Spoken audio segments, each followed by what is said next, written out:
고린도전서 1장 18절에서 24절에 있는 말씀을 우리 다 같이 합독하시겠습니다. 십자가의 도가 멸망하는 자들에게는 미련한 것이요 구원을 받는 우리에게는 하나님의 능력이라. 기록된 바 내가 지혜 있는 자들의 지혜를 멸하고 총명한 자들의 총명을 패하리라 하셨으니 지혜 있는 자가 어디 있느냐, 승비가 어디 있느냐, 이 세대의 변론가가 어디 있느냐. 하나님께서 이 세상의 지혜를 미련하게 하신 것이 아니냐. 하나님의 지혜에 있어서는 이 세상이 자기 지혜로 하나님을 알지 못하므로 하나님께서 전도에 미련한 것으로 믿는 자들을 구원하시기를 기뻐하셨도다. 유대인은 표적을 구하고 헬라인은 지혜를 찾으나 우리는 십자가에 못 박힌 그리스도를 전하니 유대인에게는 꺼리끼는 것이요 이방인에게는 미련한 것이로되 오직 부르심을 받은 자들에게는 유대인이나 헬라인이나 그리스도는 하나님의 능력이요 하나님의 지혜이라. 아멘. 기도합니다. 주님, 하나님의 귀한 말씀이 선포됩니다. 모든 어둠을 물리쳐 주시고 우리의 마음을 평화롭게 하시고 좋은 땅으로 옥토가 되게 하셔서 아버지 귀한 생명의 말씀이 심겨질 수 있도록 도와주시옵소서. 감사하며 예수님의 이름으로 기도드립니다. 아멘. 지난 24일 월요일 오후 8시 14분에 윤경란 집사님이 하나님의 부르심을 받아 주님의 품에 안기셨습니다.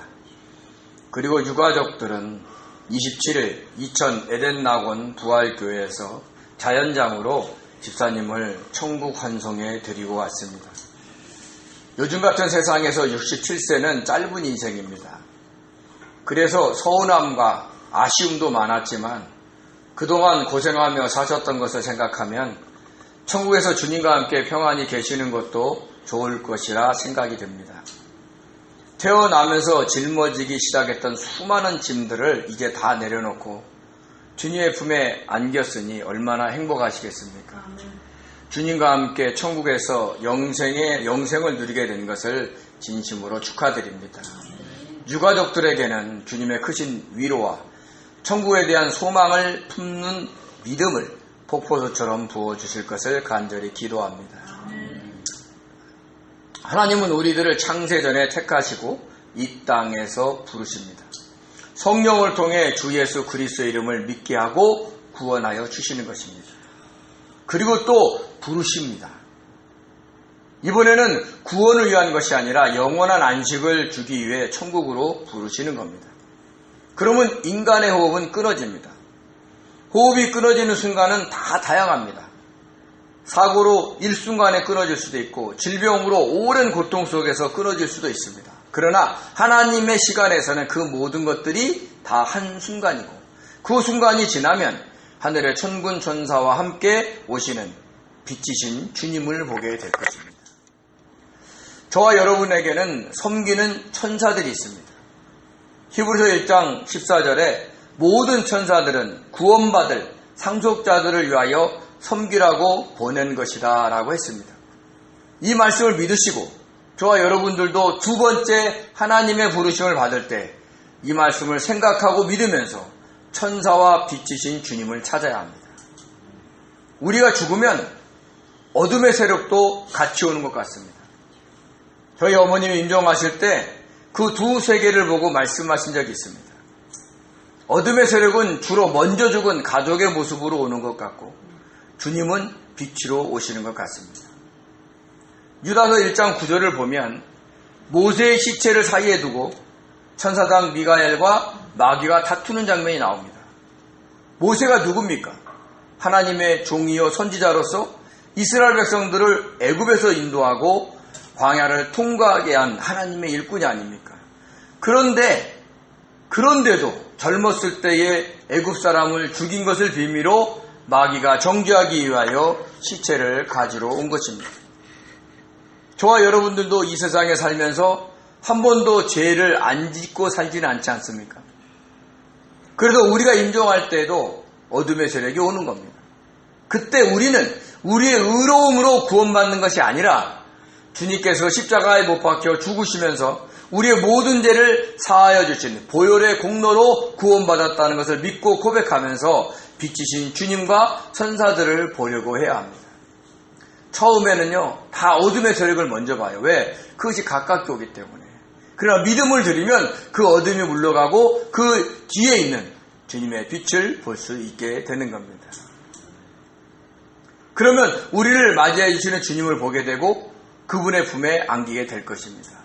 그래서 우리 모두는 부활의 몸으로 천국에서 다시 만나게 될 것입니다. 그 날이 오게 하실 것을 믿으며 주님께 감사를 드립니다. 어젯밤부터 서울과 경기 지역에서도 장마가 시작됐습니다. 몸 관리 잘 하시고 집 안팎을 잘 둘러보셔서 장마로 인한 피해가 없도록 주의해 주시기 바랍니다. 그리고 올 여름에는 폭우로 피해 입는 곳이 없도록 간절히 기도해 주시기 바랍니다. 사도 바울은 근로의 편으로 전해드린 고린도교의 사정에 대해서 알고 있었습니다. 근데 그건 어떤 것이냐? 분열이 일어나다 못해 분쟁까지 벌어졌다라는 것입니다. 나는 바울에게, 나는 아볼로에게, 나는 게바에게, 나는 그리스도에게 라고 하면서 파벌이 생겼고 서로 비방까지 하게 된 것입니다. 바로 교회에서 말이죠. 바울이 고린도 교회를 세웠고 능력도 많아서 더 훌륭해. 아니야. 아볼로가 성경 말씀을 얼마나 지적으로 잘 전하는지 모르지. 아볼로가 최고야. 아니야. 베드로인 게바는 예수님을 직접 따라다니는 수제자야. 그게 가장 훌륭해. 아니야. 우리는 그리스도와 직접 교통하고 있어. 그러니까 까불지 마. 라고 하면서 서로 자신들이 더 훌륭하다고 주장한 것 같습니다. 교회 공동체를 무너뜨리는 사탄의 가장 강력한 무기는 이런 분열과 분쟁입니다. 그래서 사탄 마귀는 성도들의 마음을 흔들어서 이런 분열과 분쟁을 자주 일으킵니다. 주일날 정심 준비를 할 때나 선교와 전도를 할 때, 기타 교회 행사를 할 때 아무것도 아닌 일로 분열과 분쟁을 일으킵니다. 나는 열심히 정심 준비하는데 저 집사는 하는 둥 마는 둥 하면서 다른 사람들과 잡담만 하면서 놀고 있네. 나는 열심히 전도하는데 저 집사는 늦게 온 것도 모자라서 전도지도 대충 나눠주는 것 같아. 등등 다양한 일로 마음에 들지 않게 만들어 미워하게 만듭니다. 급기야는 얼굴도 보기 싫어할 정도로 미워하게 하여 교회를 떠나게 하기도 합니다. 그러면 어떻게 됩니까? 교회 공동체는 무너지기 시작합니다. 이것을 잘 알고 있기에 사도 바울은 고린도 교회에 일어나는 여러 문제들 중에서 가장 먼저 이 분열과 분쟁에 관한 일을 다루고 있는 것입니다. 그들이 각자의 파벌을 확장하는 방법으로 선택한 것은 세례를 주는 것이었던 것 같습니다. 바울파에서 세례를 주면 그 성도는 바울파가 되는 것이고, 아볼로파에서 세례를 주면 그 성도는 아볼로파가 되는 것이고, 게바파에서 세례를 주면 그 성도는 게바파가 되는 것이고, 그리스도파에서 세례를 주면 그 성도는 그리스도파가 되는 것이었습니다. 그래서 자신들의 세력을 확장하기 위해서 이 사람의 믿음이 있던 없던 서로 앞다퉈서 세례를 준 것 같습니다. 그래서 사도 바울은 자신이 고린도 교회에서 직접 세례를 많이 주지 않은 것에 대해서 감사했습니다. 바울에게 직접 세례를 받았다고 위서를 떨 수 있기 때문입니다. 사실 1년 6개월 동안 고린도 교회를 개척하고 목회하면서 이렇게 세례를 주지 않은 것은 정말 힘들고 어려운 일입니다. 오히려 전 교인에게 세례를 베풀어도 전혀 이상한 일이 아니기 때문이죠. 그런데 사도 바울은 자신이 고린도 교회에서 세례를 베푼 사람은 그리스도보와 가이오밖에 없다라고 했습니다. 또 아가야 주에서 처음 세례를 베푼 사람은 스데바나 집 사람뿐이라고 했습니다. 목회자 입장에서 보면 정말 세례를 많이 안 준 것입니다. 그럼 왜 사도 바울이 세례를 그렇게 많이 주지 않았을까요? 사도 바울이 선교 여행을 하면서 전도하는 목적은 세례를 베푸는 것이 아니라 복음을 전하는 것이기 때문입니다. 그 복음의 핵심은 바로 예수 그리스도의 십자가였습니다. 그런데 놀라운 것은 세례는 주님의 십자가를 상징하고 있고 복음은 주님의 십자가를 전하고 있다는 것입니다. 즉 세례는 주님의 십자가의 형식이고 복음은 주님의 십자가의 본질이었던 것입니다. 자, 그럼 왜 세례가 주님의 십자가의 형식일까요? 세례가 뭡니까?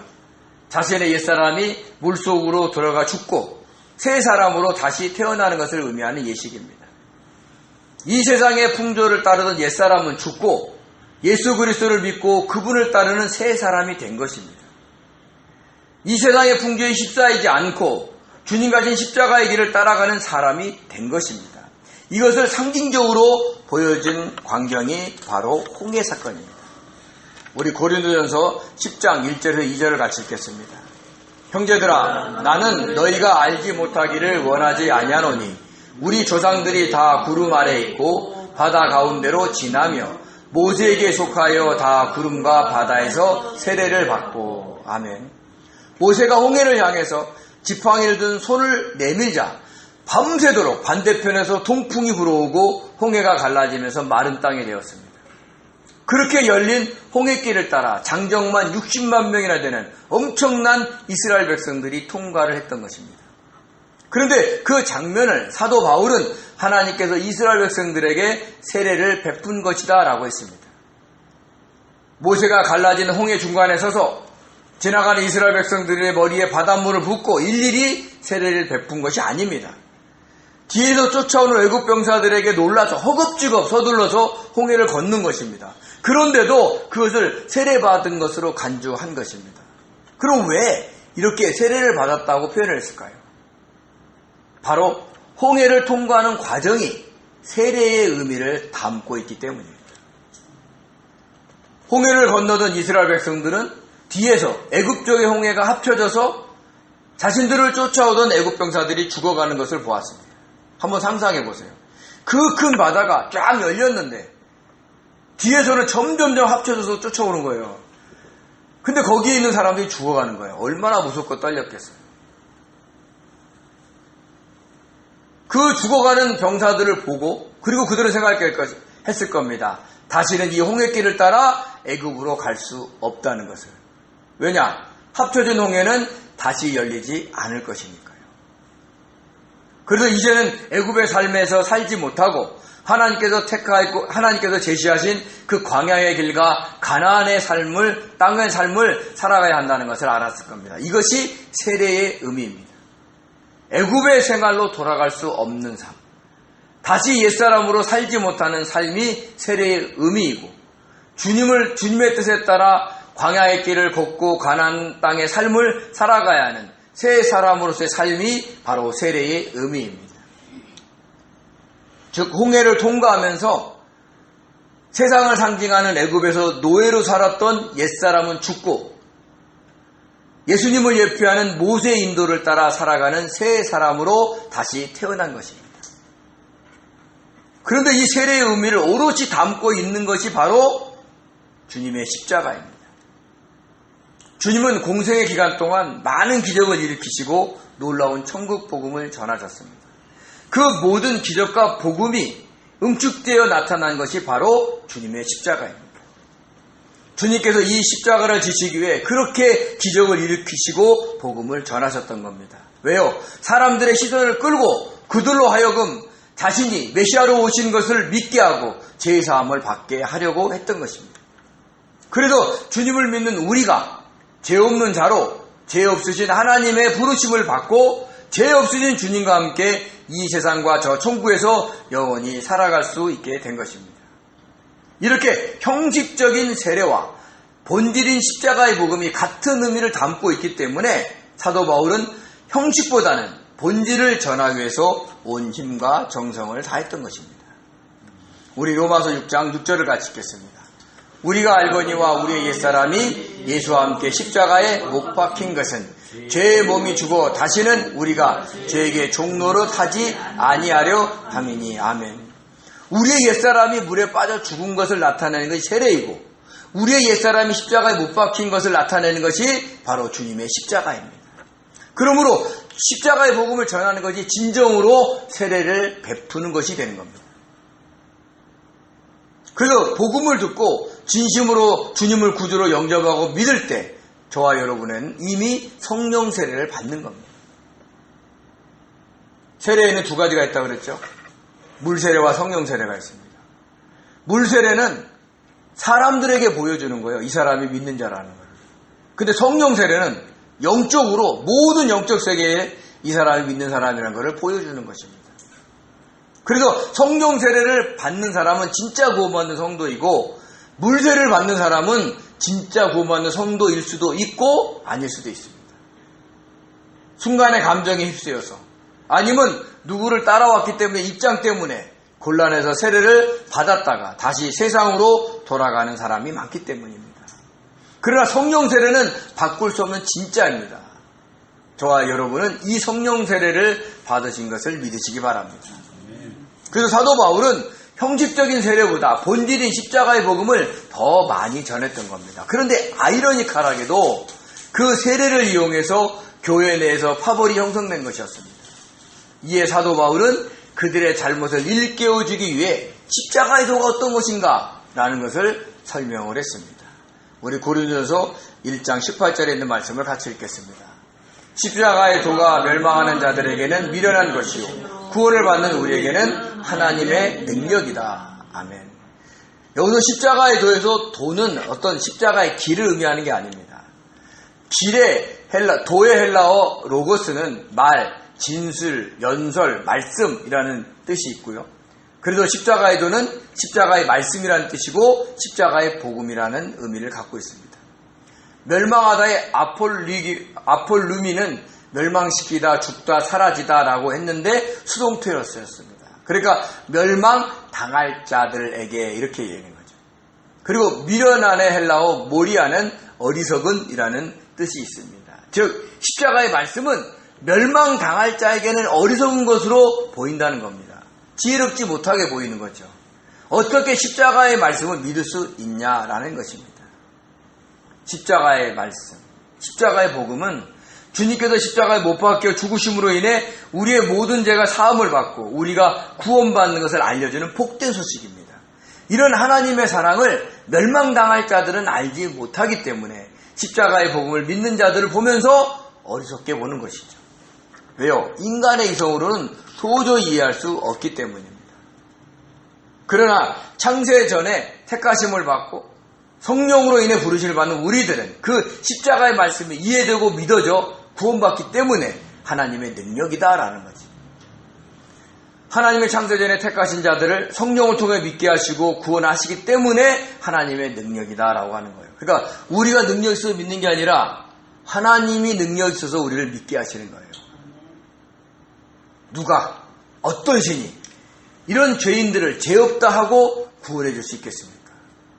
천지 만물을 창조하신 하나님밖에는 이런 능력을 발휘할 수 있는 존재가 없습니다. 그래서 십자가의 복음이 바로 하나님의 능력인 겁니다. 그런데 이 능력을 이 세상의 지혜를 가지고 있는 사람들이 어떻게 이해를 하겠습니까? 그래서 그 이유를 사도 바울은 이사야서 29장 14절에 있는 말씀을 인용하면서 설명을 했습니다. 우리 19절에 있는 말씀을 보겠습니다. 기록된 바 내가 지혜 있는 자들의 지혜를 멸하고 총명한 자들의 총명을 빼앗으리라 하였으니. 아멘. 이사야서 29장 14절입니다. 그러므로 내가 이 백성 중에 기이한 일, 곧 기이하고 가장 기이한 일을 다시 행하리니 그들 중에서 지혜자의 지혜가 없어지고 명철자의 총명이 가려지리라. 아멘. 당시 이스라엘 백성들은 겉으로는 하나님께 제사를 드리면서도 일상의 삶에서는 우상을 섬기면서 이 세상에서 잘 사는 것만을 추구하고 살았습니다. 자신들의 행동으로 인해서 가난한 자들이 압제를 당하든 피해를 당하든 전혀 상관하지 않았습니다. 오늘날도 마찬가지입니다. 부자들은 어떻게 하면 돈을 많이 벌 것인가를 생각합니다. 근데 그 과정에서 힘이 없고 가난한 자들이 피해를 입는 것은 전혀 상관하지 않습니다. 그래도 화가 나신 하나님이 열방을 보내 예루살렘 성을 포위하게 하셨습니다. 이스라엘 백성들을 징계하기 위해 열방을 채찍으로 사용한 것이죠. 그래서 이스라엘 백성들은 그 성 안에 갇혀서 숨도 못 쉬고 죽어 살아야 했습니다. 그런데 하나님은 그 열방을 물리치시고 이스라엘 백성들을 구원하실 것이다 라고 한 겁니다. 그 귀한 일을 하실 때 그 엄청난 일에 대한 지혜자의 지혜와 명철자의 총명을 없어지게 하시겠다는 거예요. 그 절박한 상황에 대해서 지혜자와 명철자들은 도저히 방법이 없다라고 했을 겁니다. 어떻게 그 많은 적들을 이기겠습니까?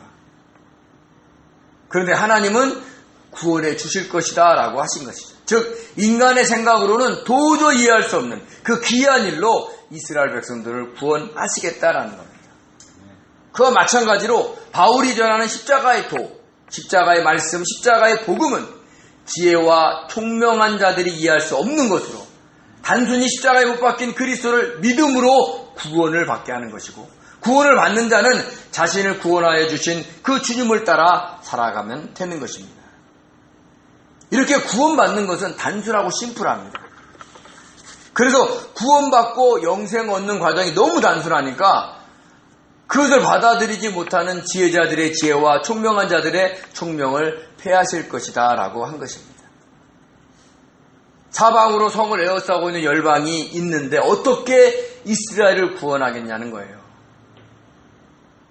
영원한 생명을 얻고 구원받는 것이 이렇게 단순할 수 있느냐는 거예요. 그래서 그렇게 의심하는 지혜자들의 지혜와 총명한 자들의 총명을 폐하시겠다는 겁니다. 구원을 받기 위해서는 어떤 성경 공부 과정을 이수해야 한다든지, 많은 돈을 바쳐야 한다든지, 그렇게 인간의 이성으로 이해할 수 있는 행동을 해야 하는데 너무 단순하니까 못 믿는 겁니다. 시전지처럼 자신들이 가르치는 성경 공부를 통해 이수해야 14만 4천 명에 들어가는 것이 아닙니다. 많은 헌금을 내야 구원받는 것은 더더욱 아닙니다. 그래서 이 세상의 풍조와 논리로는 도저히 이해할 수 없기에 그들의 지혜와 총명이 폐하여지는 것입니다.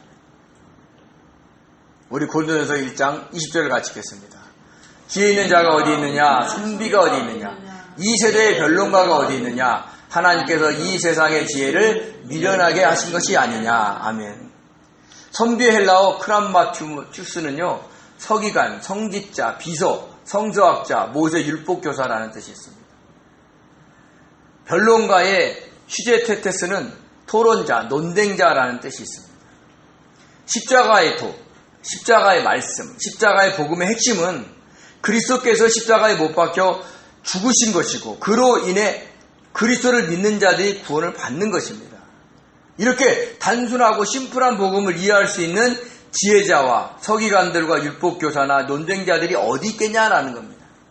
인간의 이성으로는 도저히 이해할 수 없고, 심지어 구약성경을 연구하고 가르치는 율법교사도 이해할 수 없고, 토론을 즐기는 어떤 논쟁자들도 이해할 수 없다는 겁니다.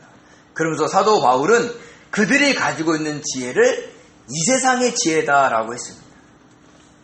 선비인 율법교사가 누굽니까? 어떤 책을 연구해요? 구약성경을 연구하는 사람들이죠. 근데 그 구약성경을 인간의 지식과 이성으로 앞세워서 연구를 하기 때문에 하나님의 능력인 그 십자가의 도에 대해서 이해할 수가 없다는 것입니다. 사실 사도 바울도 가마리아의 제자로서 율법에 능통한 사람이었습니다. 그래서 그도 예수를 믿는 사람들을 잡으러 다녔던 겁니다. 이해할 수 없으니까. 근데 자기는 막 영적인 지혜로 하나님의 말씀을 이해하는 것처럼 보여도 이미 이 세상의 지혜로 자기도 하나님의 말씀을 연구했다는 걸 깨달은 거예요. 언제? 담에서 도산에서 주님을 만난 후부터. 그러므로 하나님의 뜻을 인간의 지식과 이성으로 이해하고 그렇게 살아간다는 것은 쉽지 않은 거예요. 그래서 사도 바울도 구원자이신 예수님을 알아보지 못했던 것입니다. 저와 여러분도 성경을 정말로 영적으로 이해하는 것처럼 보여도 우리는 우리 이 세상의 기준과 논리로 성경을 볼 때가 훨씬 더 많다는 거죠.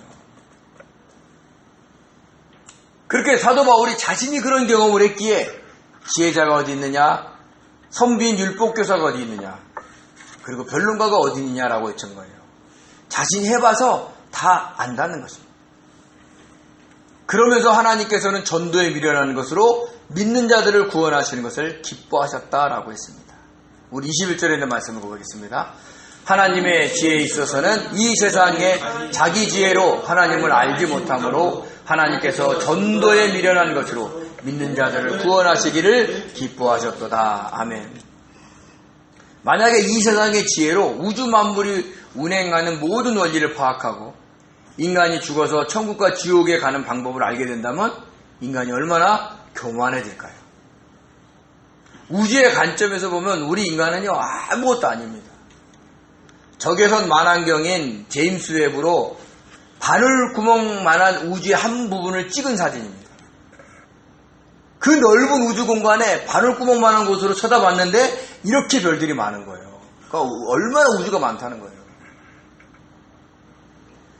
보이저 1호가 중에서 출발하여 태양계를 다 통과하고 마칠 때 어떤 어떤 학자가 제안해서 그 카메라를 뒤로 돌려서 지구를 찍자고 얘기를 했습니다. 그래서 여기서 보이저 1호가 바라본 지구의 모습입니다. 보이나요? 파란색 동그라미 안에 하얀 점 하나 있죠. 이것을 학자들이 뭐라고 얘기하냐면 창백하고 푸른 점이라고 했습니다. 그러니까 우리가 이 땅에서 바라보는 하늘의 별이 얼마나 크다는 거예요. 근데 이 점에서 80억 인구가 살면서 지지고 볶고 있는 겁니다. 이 점에서 지혜를 논하고 철학을 논하는데 무슨 의미가 있겠느냐는 거죠. 여호와 하나님이 보시면 우습지도 않으실 겁니다. 그렇지만 하나님은 우리를 사랑하셔서 구원하여 주시기로 작정하시고 아들이신 예수님을 이 땅에 보내 십자가에 못 박혀 죽게 하신 겁니다. 그리고 그 예수를 믿고 영접하면 구원하여 주시는 것이죠. 지혜롭고 총명하다는 인간의 눈으로 보면 너무 단순해서 이상하게 보일지 몰라도 하나님은 그 방법으로 우리를 구원하시는 것을 기뻐하신다라는 겁니다. 근데요, 단순한 것 같아도 주님이 십자가에 못 박히신 것은 엄청난 영적으로 큰 일이라는 걸 아셔야 되는 거예요. 어떤 일이냐? 창세전에 택하시고 구원하신 모든 백성들의 죄를 한순간에 용서하시는 겁니다. 하나님께서 자기 아들을 희생시키면서까지 우리를 사랑하셔서 용서해 주신 것인데 이 복음의 진리를 인간이 우습게 보는 겁니다. 근데 그들이 왜 우습게 볼까요? 그 이유가 22절에 나옵니다. 유대인들은 무엇을 구해요? 표적을 구하고 유대인들은 무엇을 찾아요? 지혜를 찾는 겁니다.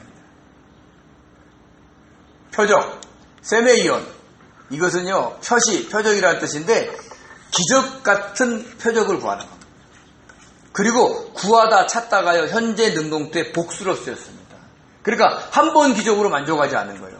모든 부분이 계속해서 그런 기적이 일어나기를 구하는 겁니다.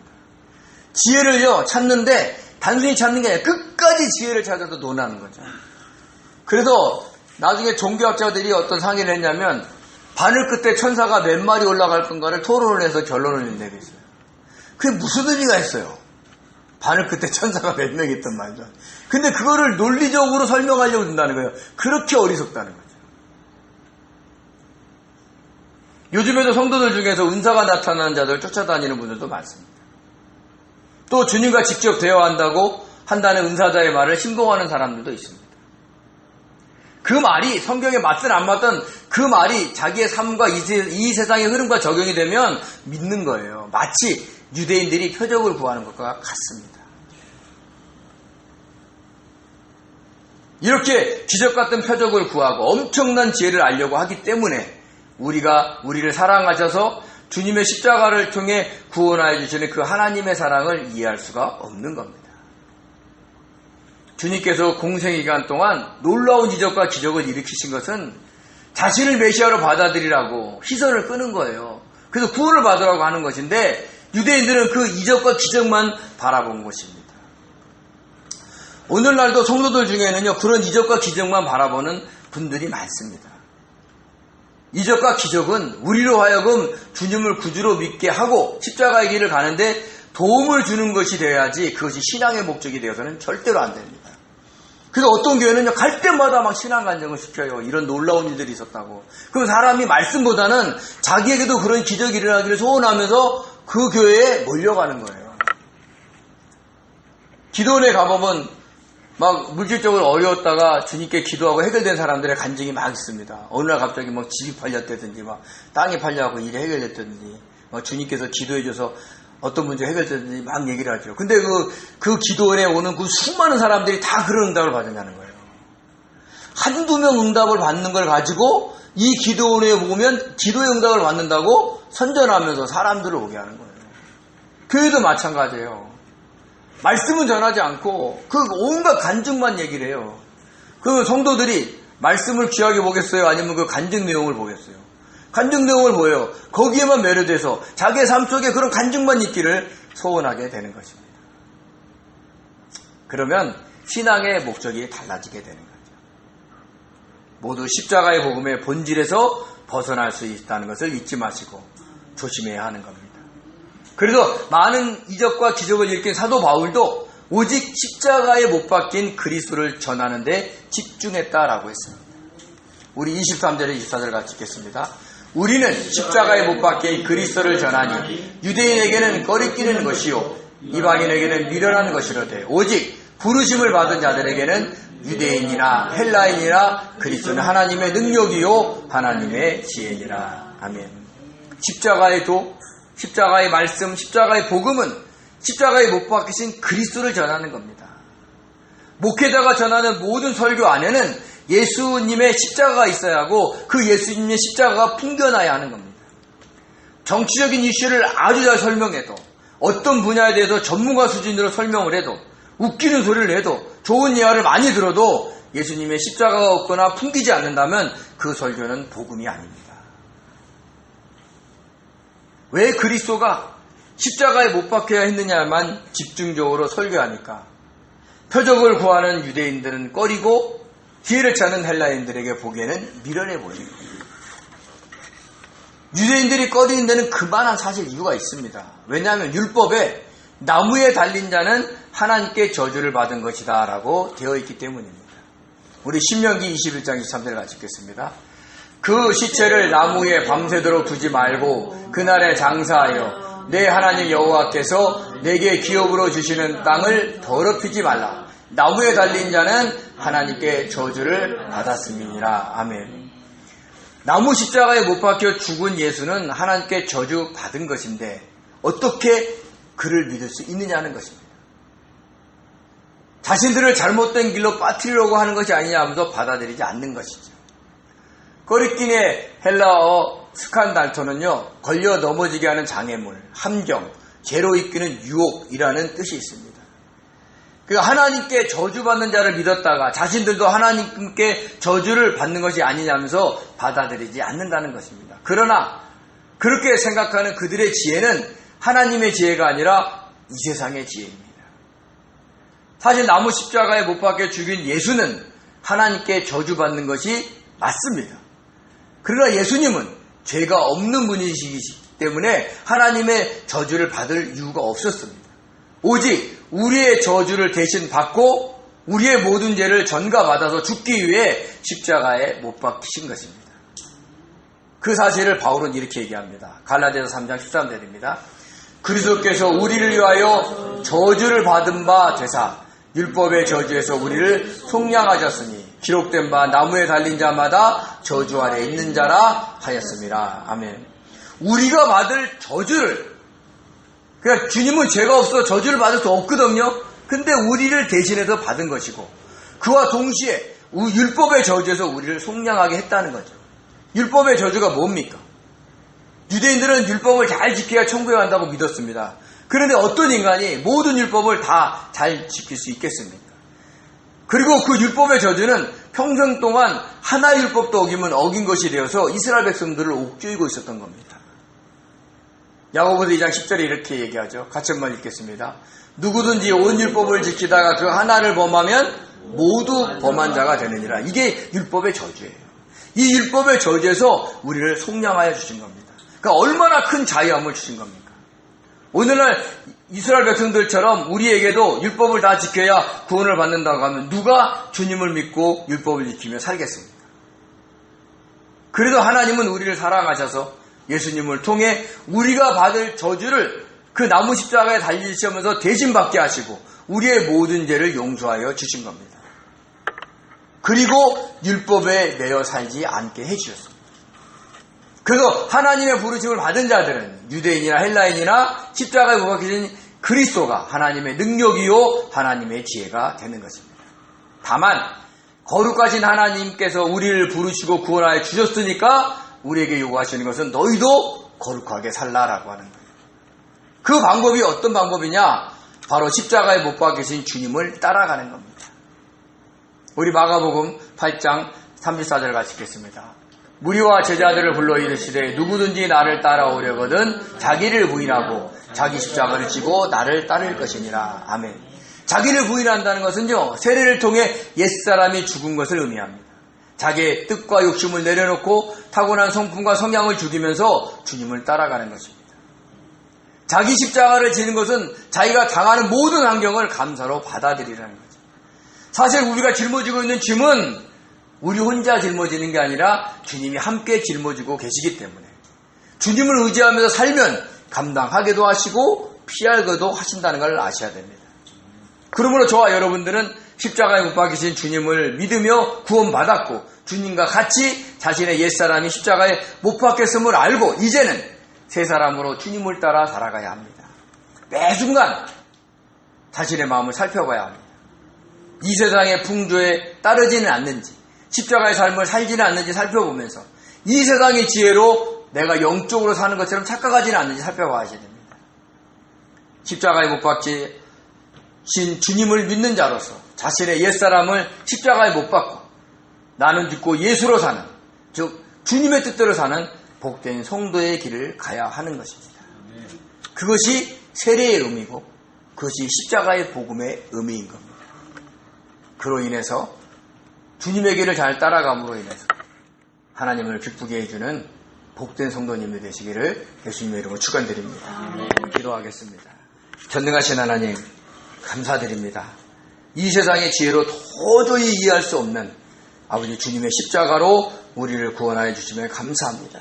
우리는 지혜자가 아닙니다. 우리는 아버지 율법교사가 아닙니다. 우리는 변론가가 아닙니다. 아버지 우리는 그저 주님을 믿는 자들입니다. 저희들을 구원하여 주셔서 진심으로 감사드립니다. 구원받은 자로서 저희를 구원하신 주님을 따라 십자가의 길을 걸어갈 수 있도록 축복하여 주시옵소서. 감사하며 예수님의 이름으로 기도드립니다. 아멘.